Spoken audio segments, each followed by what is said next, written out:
পশ্চিমবঙ্গ বিধানসভা নির্বাচনের পর সরকার গঠনের 1 মাস পার না হতেই নজিরবিহীন রাজনৈতিক সংকটে পড়েছে তৃণমূল কংগ্রেস। দল ভেঙে এবার 3 টুকরো হয়ে গেছে মমতা বন্দ্যোপাধ্যায়ের দল। একদিকে রাজ্যের 60 জন বিধায়ক মমতার হাত ছেড়ে ঋতব্রত ব্যানার্জিকে বিরোধী দলের নেতা করার পক্ষে, অন্যদিকে দিল্লির দরবারে বিজেপির শীর্ষ নেতৃত্বের সাথে বৈঠক করে শাসক জোট এনডিএকে সমর্থনের কথা জানিয়েছে কাকলি ঘোষ দস্তিদারের নেতৃত্বাধীন একদল বিদ্রোহী সংসদ সদস্য।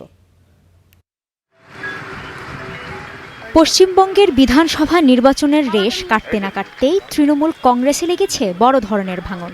80 জন বিধায়কের মধ্যে 60 জন এবং 41 জন সংসদ সদস্যের মধ্যে 20 জন সরাসরি দলীয় সিদ্ধান্তের বিরুদ্ধে গিয়ে নিজেদের বিদ্রোহের কথা জানান দিয়েছেন। কলকাতায় বিধানসভার বিদ্রোহী দলনেতা ঋতব্রত ব্যানার্জিকে বিরোধী দলনেতা হিসেবে ঘোষণার পক্ষে স্বাক্ষর করেছেন 60 জন বিধায়ক। তবে ঋতব্রত ব্যানার্জি স্পষ্ট করেছেন যে তিনি এখনও আদর্শগতভাবে বিজেপি বিরোধী অবস্থানেই অনড় রয়েছেন।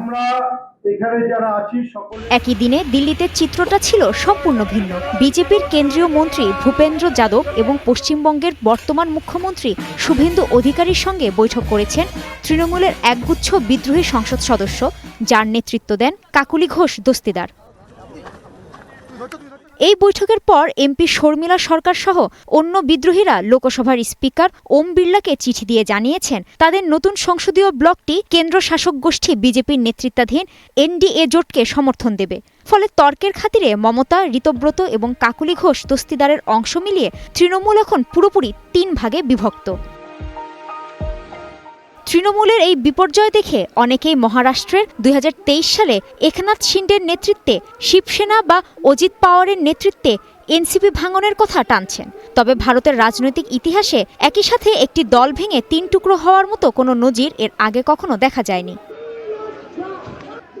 এই পরিস্থিতিতে সবচেয়ে বড় প্রশ্ন উঠেছে, তৃণমূল কংগ্রেসের নাম, প্রতীক এবং বিপুল পরিমাণ সম্পত্তির অধিকার কার হাতে থাকবে। 2024 থেকে 25 সালের সর্বশেষ ঘোষণা অনুযায়ী ব্যাংকে রাখা নগদ ও বিনিয়োগ মিলিয়ে 1000 কোটি টাকারও বেশি সম্পদ নিয়ে ভারতের দ্বিতীয় সর্বোচ্চ ধনী দল তৃণমূল।